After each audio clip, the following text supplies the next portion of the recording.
Et si les moments de désordre étaient à la clé de notre propre évolution? On a tous déjà ressenti cette impression d'être dépassé, de ne plus rien contrôler. Des fragments de vie marqués par l'incertitude, un projet qui s'effondre, une relation qui s'étiole, des journées où continuer semble absurde. Personne n'est vraiment chef ici.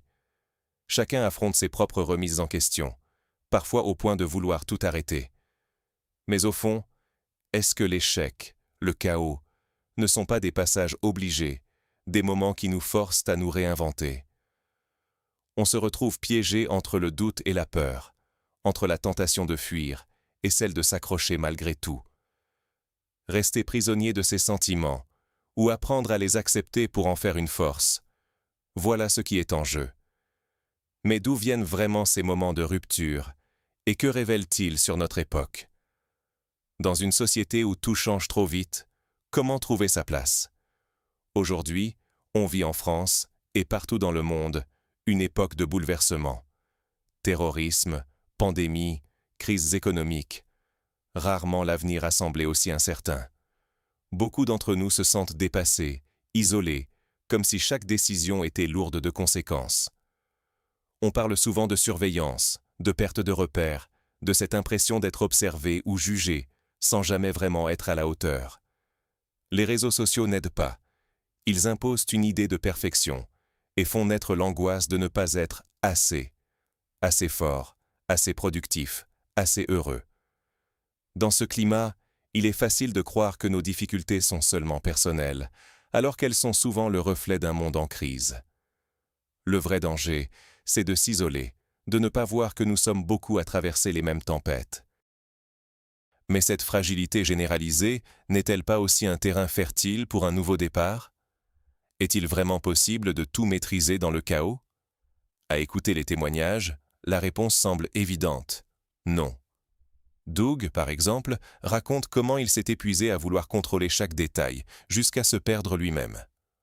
Un autre confie avoir tout essayé pour savoir avant de décider, mais n'a récolté que du doute et une lassitude profonde. Les attentes, celles de la société, de la famille ou de soi-même, deviennent alors écrasantes.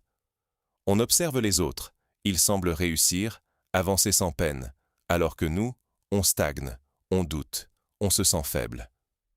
La peur de décevoir ou de paraître incompétent pousse à cacher ses failles, à s'isoler. Pourtant, derrière ces efforts pour rester à flot, la fatigue s'accumule. Le risque? S'épuiser à lutter contre l'impossible, sombrer dans le burn-out ou l'amertume. Alors, face à cette impasse, comment rebondir? Est-ce qu'il existe une autre façon d'aborder ces moments de chaos et de fragilité? Et si le chaos ouvrait la porte à une transformation inattendue? Face à nos échecs, certains ont décidé de ne plus lutter contre la tempête, mais de s'y abandonner, d'accepter d'avoir besoin d'aide. Comme ce témoignage bouleversant.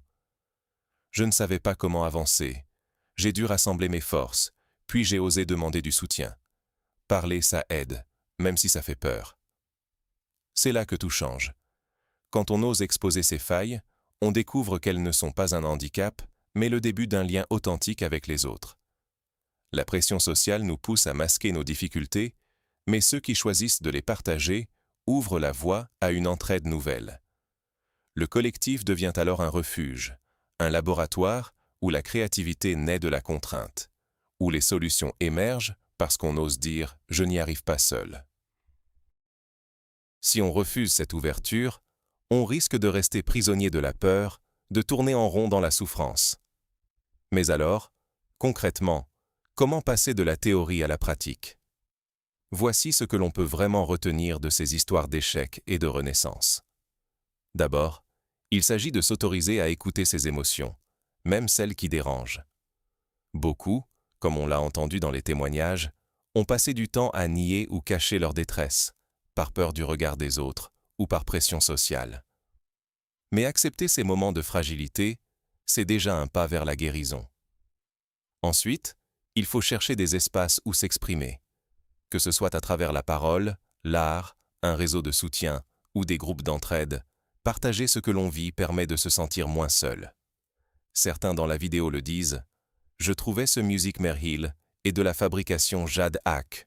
ce qui n'est pas spic de jazz, mais qui m'a aidé à traverser la souffrance. Enfin, il faut accepter que l'on ne peut pas tout réussir, et que la valeur réside souvent dans le chemin parcouru, pas seulement dans le résultat.